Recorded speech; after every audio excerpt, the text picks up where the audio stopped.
بسم الله الرحمن الرحيم.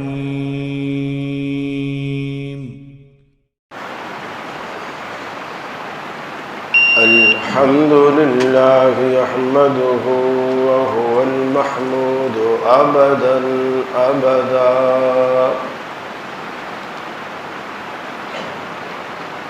وأستعينه وهو المنعم المولى ونعم النصير مؤيدا. لا شريك له إلها واحدا أحدا فردا صمدا، وأشهد أن سيدنا وسندنا محمدا عبده ورسوله، نبي ما ضل وما غوى وما ينطق عن الهوى، فصلى الله عليه وبارك وسلم وعلى آله وصحابه وأزواجه صلاة دائما سرمدا. أما بعد، فأعوذ بالله من الشيطان الرجيم. بسم الله الرحمن الرحيم. إن عدة الشهور عند الله 12 شهرا في كتاب الله يوم خلق السماوات والأرض منها 4 حرم ذلك الدين القيم.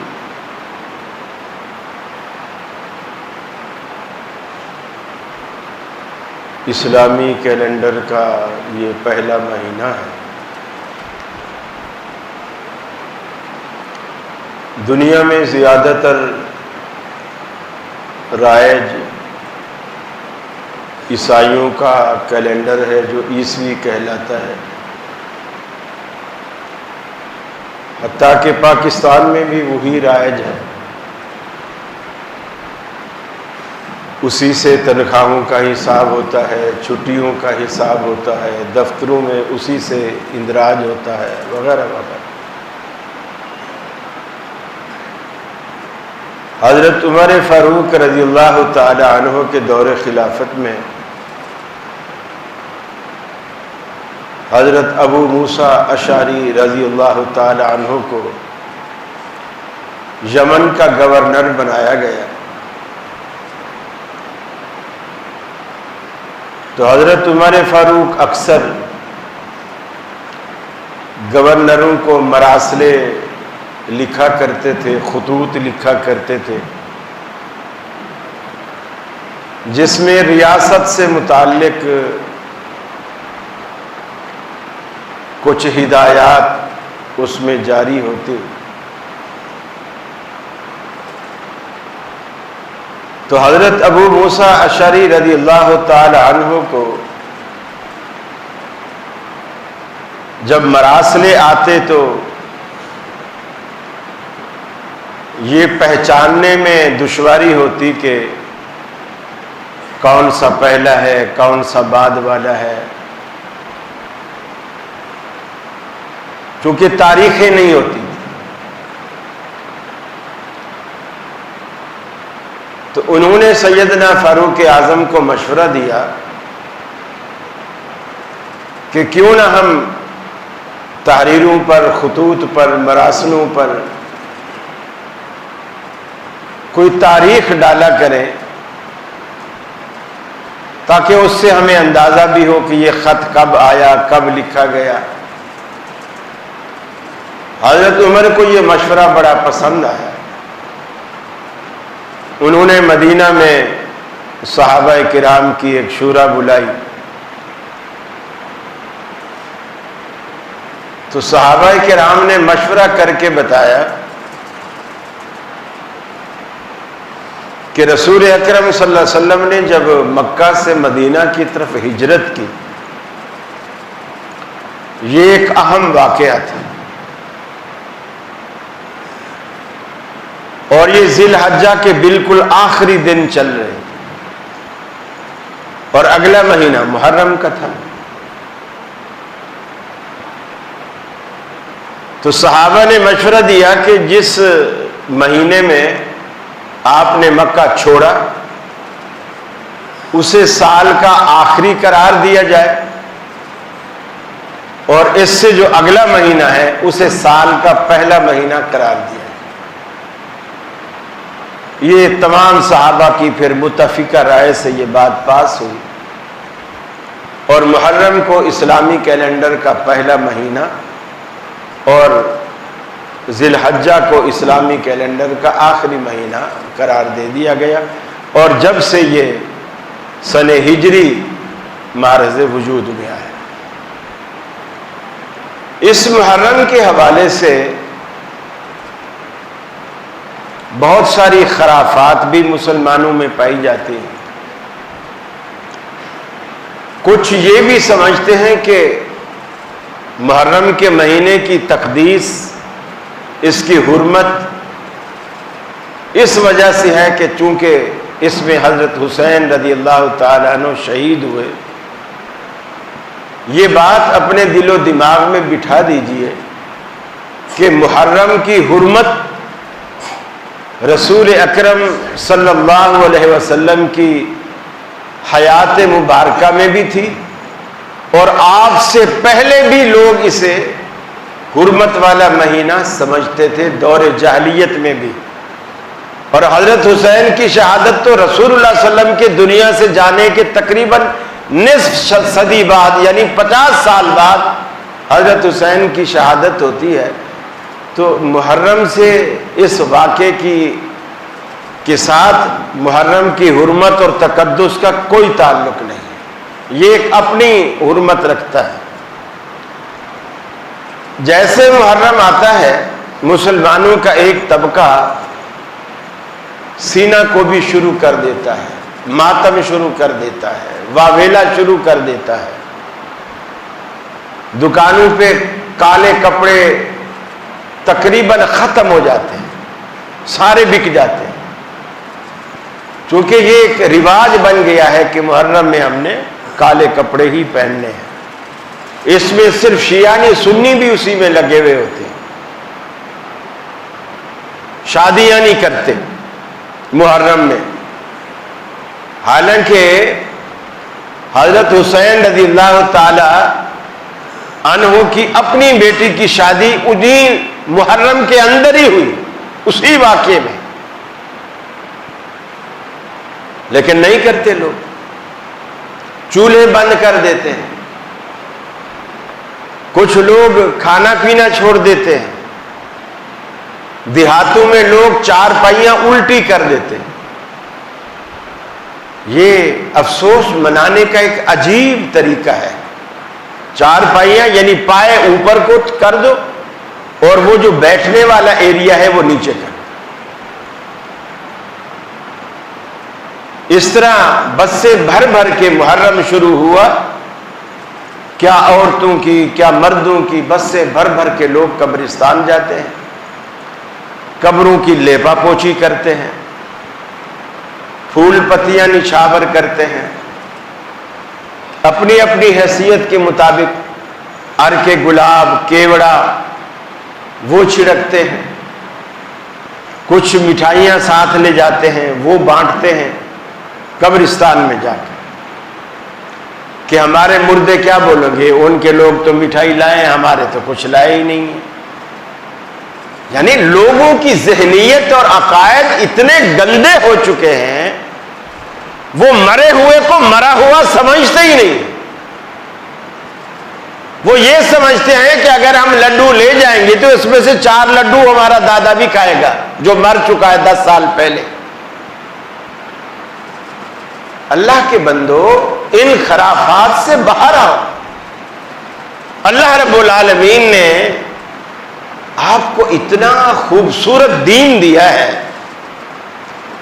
جس جیسا دین دنیا میں اور کوئی نہیں، اتنا خوبصورت دین، اور پھر سب سے بڑی بات اس دین کو لانے والے محمد الرسول اللہ صلی اللہ علیہ وسلم ہیں، جن سے زیادہ سچی اور عمدہ بات کسی کی نہیں. پھر اتنی امانت اور حفاظت کے ساتھ یہ ہمارے پاس موجود ہے کہ زیر زبر کا فرق بھی نہیں کہ کوئی کہے بریلیوں کی مسجد میں جو قرآن رکھا ہوا ہے وہاں اعراب اور طریقے کے ہیں، جو اہل حدیثوں کی مسجد میں ہے وہاں تھوڑے تھوڑے لفظوں کا فرق ہے، زبر زیر کا فرق ہے. ہرگز نہیں. دنیا کی کسی لائبریری میں چلے جائیں آپ کو فرق نہیں ملے گا. پھر ہمارے ہاں محرم شروع ہوتے ہی ایک بحث شروع ہو جاتی ہے. روزہ 10 محرم کا رکھنا ہے کہ 9 محرم کا رکھنا ہے. ہر سال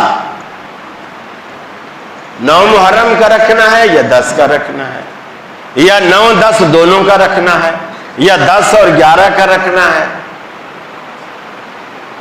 عجیب ایک بحث ہوتی ہے اور جو ہمارے ہاں پیدا ہوتی ہے اور مولوی لڑتے رہتے ہیں. رسول اکرم صلی اللہ علیہ وسلم مکہ میں بھی 10 محرم کا روزہ رکھتے تھے، لیکن اس کی وجہ معلوم نہیں. احادیث میں اس کی کوئی وجہ معلوم نہیں کہ آپ 10 محرم کا روزہ مکہ میں کیوں رکھتے تھے. دور جاہلیت میں کفار مکہ بھی رکھتے تھے، اس کی بھی وجہ معلوم نہیں کہ کفار مکہ کس وجہ سے رکھتے تھے. البتہ جب آپ ہجرت کر کے مدینہ تشریف لے گئے تو آپ صلی اللہ علیہ وسلم کو بتایا گیا یہ آپ صلی اللہ علیہ وسلم کی زندگی کا آخری سال تھا. جب آپ کو پتہ چلا آپ کو بتایا گیا کہ یا رسول اللہ صلی اللہ علیہ وسلم یہ جو 10 محرم کا روزہ ہے یہ تو یہودی بھی رکھتے ہیں. اب آپ کو تھوڑی تشویش ہو، کیونکہ نبی مکرم صلی اللہ علیہ وسلم کے مزاج میں یہودیوں کی موافقت بالکل پسند نہیں تھی. یہودیوں سے مشابہت بالکل پسند نہیں تھی، آپ ناپسند فرماتے. اور آپ کو جب پتہ چلا کہ میں جو 10 محرم کا روزہ رکھتا ہوں یہ تو یہودی بھی 10 محرم کا روزہ رکھتا. آپ نے پوچھا کہ تم کیوں روزہ رکھتے ہو 10 محرم کا؟ یہودیوں نے کہا کہ جی ہم اس وجہ سے رکھتے ہیں کہ 10 محرم کو اللہ تعالیٰ نے موسیٰ علیہ السلام کو فرعون کے مظالم سے نجات دلائی تھی.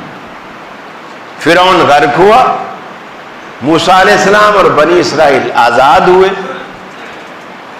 تو شکرانے کے طور پر ہم یہ روزہ رکھتے ہیں، اور چونکہ موسیٰ علیہ السلام نے بھی بطور شکرانے کے روزہ رکھا تھا ہم ان کی سنت پہ روزہ رکھتے ہیں. آپ نے فرمایا میں تم سے زیادہ موسیٰ علیہ السلام کے قریب ہوں، گویا یہ حق تو میرا بنتا ہے، میں تم سے زیادہ قریب ہوں موسیٰ علیہ السلام کے ایک پیغمبر ہونے کے ناطے. پھر آپ نے اس وقت اس یہودیوں کی مشابہت سے بچنے کے لیے کہا اگر آنے والے سال میں زندہ رہا، اگر آنے والے، چونکہ یہ تو اب گزر چکا، اب اگر آنے والے محرم تک میں زندہ رہا لَأَصُومَنَّ التَّاسِعَ، تو میں ضرور 9 کا روزہ رکھوں گا. اب ہم اس کا ترجمہ کرتے ہیں کہ میں ضرور 9 کا بھی روزہ رکھوں گا. کچھ لوگ اعتراض کرتے ہیں بھی کدھر ہے، بھی کدھر ہے؟ عربی میں تو بھی کا لفظ موجود نہیں ہے، آپ بھی ترجمہ کس لفظ کا کر رہے ہیں؟ ہم کہتے ہیں تو عربی میں صرف کا لفظ بھی وہاں نہیں ہے، آپ صرف نو کا ہی رکھو گا، یہ ترجمہ کس کا کر رہے ہیں؟ یہ ترجمہ کس کا کر رہے ہیں؟ دوسری بات، اللہ کے رسول کو جب بتایا گیا کہ اس دن موسیٰ علیہ السلام نے فرعون کے مظالم سے نجات پائی تھی، تو وہ 10 محرم ہے، اور آپ کا فرمانا کہ میں تم سے زیادہ موسیٰ علیہ السلام کے قریب ہوں، تو آپ علیہ السلام کا فضیلت بیان کرنا وہ 9 کی نہیں ہے، وہ 10 کی ہے۔ اور یہ فضیلت بھی آپ نے بتائی کہ جو شخص 10 محرم کا روزہ رکھتا ہے، اللہ رب العالمین اس کے پچھلے 1 سال کے گناہوں کا کفارہ بنا دیتا ہے، یعنی پچھلے 1 سال کے گناہ اللہ تعالیٰ اس کے معاف کر دیتا ہے ایک روزہ رکھنے کے سبب۔ وہ گناہ بھی معاف ہوتے ہیں 10 محرم کے روزے سے، نہ کہ 9 کے روزے سے۔ 9 کی تو کوئی فضیلت اللہ کے رسول نے بتائی ہی نہیں ہے۔ اب اختلاف کیوں پیدا ہوا کہ آپ نے فرمایا اگلے سال اگر میں زندہ رہا تو میں 9 کا روزہ ضرور رکھوں گا۔ اگلے سال محرم سے پہلے بلکہ 11 مہینے پہلے تقریباً ربیع الاول میں آپ وفات پا گئے، اور ربیع الاول کے بعد پھر محرم آیا بعد میں، وہ اگلا سال آیا ہی نہیں، ورنہ آپ اپنی سنت سے واضح کر دیتے کہ آیا آپ نے 9 اور 10 کا رکھا، 10 یا 11 کا رکھا، یا صرف 9 کا رکھا، واضح ہو جاتا ہے، اختلاف ختم ہو جاتا ہے۔ سنت سے کچھ نہیں ملا، چونکہ اللہ نے موقع ہی نہیں دیا۔ اب جو اللہ کے رسول کا فرمان ہے میں 9 کا رکھوں گا، اور فضیلت بیان کی 10 کی، کسی ایک روایت میں بھی 9 کی فضیلت آپ نے بیان نہیں کی، تو لا محالہ جس کی فضیلت ہے اس کو چھوڑ کر اس کی جگہ دوسرا دن تو عقل کے بھی خلاف ہے اور انصاف کے بھی خلاف ہے، کہ فضیلت جس دن کی ہے ہم اس دن کو چھوڑ کر اس کے بدلے کو دوسرا دن رکھ لیں۔ ہاں، مخالفت آپ نے یہودیوں کی اس طرح کی کہ یہودی 1 دن کا روزہ رکھتے تھے، صرف 10 کا۔ آپ نے فرمایا کہ ان کی مشابہت نہ ہو، آپ نے دو کا اظہار کر دیا کہ ایک چلو 9 کا بھی رکھ لیں گے اور 10 کا بھی رکھ لیں گے۔ اسی طرح صحابہ کرام سے یہ بھی حکم ملتا ہے کہ آپ نے فرمایا صوموا یومن قبلہ او یومن بعدہ، کہ یا تو اس سے 1 دن پہلے یا اس سے 1 دن بعد، یعنی یہ روزہ اس کے ساتھ آپ ملا سکتے ہیں تاکہ یہودیوں کی مخالفت۔ اور ویسے رسول اکرم صلی اللہ علیہ وسلم صرف 9-10 کا نہیں، اس مہینے میں آپ کثرت سے روزے رکھتے تھے۔ اما عائشہ صدیقہ رضی اللہ تعالی عنہ فرماتی ہیں، آپ فرماتی ہیں کہ رمضان کے علاوہ اگر رسول اکرم صلی اللہ علیہ وسلم کسی مہینے کے زیادہ روزے رکھتے تھے کثرت سے تو وہ محرم کا مہینہ تھا، یعنی آپ صرف 10 کا روزہ نہیں رکھتے تھے، آپ زیادہ روزے رکھتے، پورا عشرہ بھی آپ نے رکھا، 10 کے بعد بھی آپ نے رکھا، 20 کے بعد بھی آپ نے رکھے، چھوڑ کر 1 آدھ دن چھوڑ دیتے پھر رکھ لیتے، پھر کچھ چھوڑ دیتے پھر رکھ لیتے، اس طرح، یعنی رمضان کے علاوہ جو کثرت سے آپ نے روزے رکھے وہ محرم کے مہینے میں رکھے۔ تو لہذا اب اگر کوئی شخص ایسا رکھنا چاہتا ہے تو وہ ایسا بھی کر سکتا ہے، کہ وہ زیادہ سے زیادہ روزے بھی رکھ سکتا ہے، البتہ اس میں 10 کو ضرور شامل کرے، 10 کو چھوڑ کر نہ رکھے، 10 کو ضرور اس کے اندر شامل کرے۔ پھر دوسرا، محرم کی یہ بھی خاصیت ہے کہ کچھ لوگوں کو صحابہ کرام کے ساتھ اللہ واسطے کا ویر ہے، اور وہ ایسا نفرت اور کدورت ان کے دلوں میں بیٹھی ہوئی ہے۔ بعض مخصوص صحابہ ہیں، جیسے حضرت معاویہ ہیں، حضرت عمرو بن عاص ہیں، مغیرہ بن شعبہ ہیں رضی اللہ تعالی عنہ۔ بعض تو حضرت ابو ہریرہ پر بھی طعن کرتے ہیں۔ تو یہ مختلف صحابہ کرام ہیں، ان پر تبرہ کرتے، جبکہ اللہ کے رسول نے فرمایا لا تسبوا اصحابی، میرے صحابہ کو گالی مت دو، لا تسبوا اصحابی، میرے صحابہ کو گالی مت دو۔ اور ہر وہ شخص صحابی ہے، فرمایا جس نے آپ صلی اللہ علیہ وسلم کی زیارت، آپ نے زیارت اس حال میں کی، من رآنی مومنن، حالت ایمان میں جس نے مجھے دیکھا، اور پھر ومات علی الاسلام، اور اسی اسلام پر، اسی ایمان پر اس کی موت واقع۔ حالت ایمان میں اللہ کے رسول کو دیکھا، ملاقات ہوئی، ملا آپ سے بالمشافہ، گفتگو ہوئی، اور پھر اسی ایمان کی حالت میں وفات پا گیا، وہ شخص صحابی۔